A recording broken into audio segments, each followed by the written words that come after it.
how to get back button navigation on Android. Hi everyone, welcome back to our channel. In today's video I'll guide you on how you can get back button navigation on Android, so make sure to watch the video till the end. On the recent years on Android community world, you have seen a new improved gesture activity where you don't have to press or reach down the bottom of the screen to actually go back. You can just swipe up like this to come to the home screen, or you can swipe back by simply swiping from the right or from the left, from anywhere, just like this, and it's as easy as that. This has made the Android community really easy. So now what can you do if you want to implement such features as well? Well, if you want to go ahead and then basically get back the old button menu that you had, the back button, home button, and this on an Android phone, it is actually also very simple.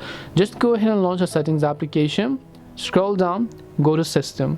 Once you go to system, here you'll find this option called buttons.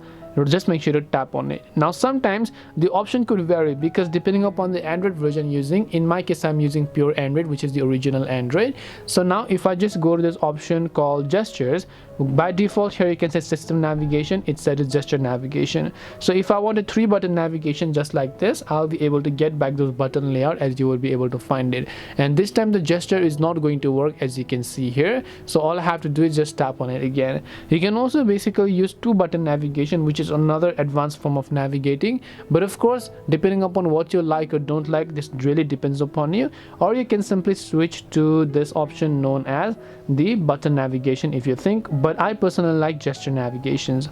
So hope this video helped you guys. If it did help you, then make sure to leave a like and subscribe to the channel. If you have got any more questions, then feel free to leave them down below. Thank you for watching till the end of the tutorial, and see you soon in the next video.